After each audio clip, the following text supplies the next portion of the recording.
Hello everyone, today we are going to learn about the ADR form, that is the Suspected Adverse Drug Reaction Reporting form, which is the voluntary reporting of the adverse drug reactions by the drugs by the healthcare professional. This form can be filled up by the healthcare professionals such as medical students, doctors, paramedical staff and anybody, and it is submitted to the Indian Pharmacopoeia Commission, which comes under the Pharmacovigilance Program of India.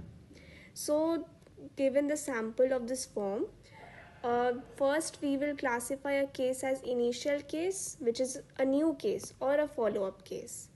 And secondly, we'll move on to the patient information. This is a very important part. We need to remember that in the patient initials, we will never write the complete name of the patient. In order to maintain confidentiality, we'll just write the initial letters of the patient's name. Then next we will mention the age or date of birth of the patient. We'll specify the gender, weight if available. Next we will write about the suspected adverse reaction, when it started, the date, when it stopped, the date.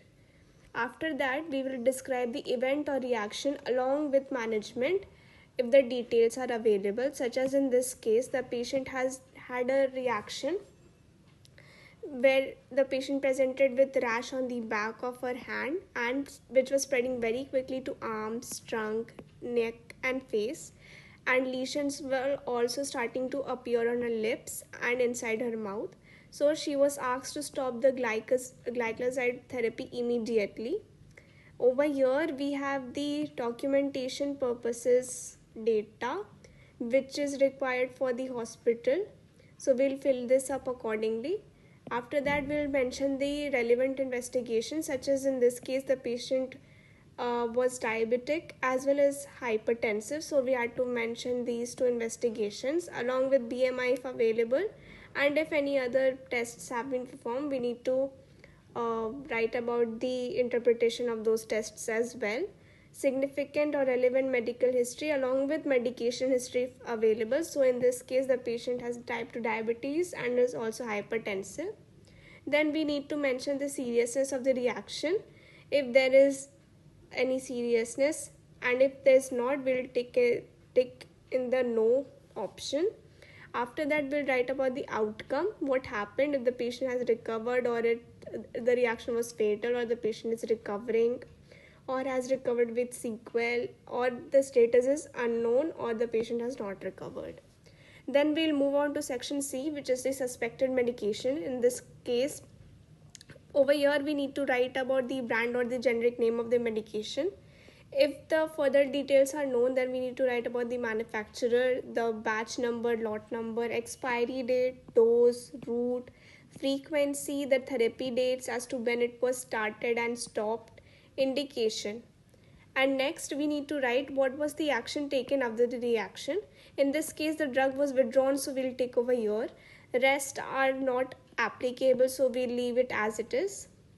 Reaction reappeared after reintroduction of suspected medication is also unknown, so it is also left blank. Next we have to write about concomitant medical products, including self-medication, herbal remedies with therapy dates. So whatever other medications apart from the one that caused the reaction the patient was taking, we need to mention everything: the name, dose, route, frequency. If these dates are available, we need to mention it, otherwise they can be left blank. And additional information you can also write. This is optional, but you can write that the patient, in this case the patient was suffering from hypertension and diabetes. And now we have the reporter details. That is, again, if you want you can, in the exam you can just write anything. Please do not write your real name, PIN, mail, contact number, your occupation, signature, and lastly the date of this report.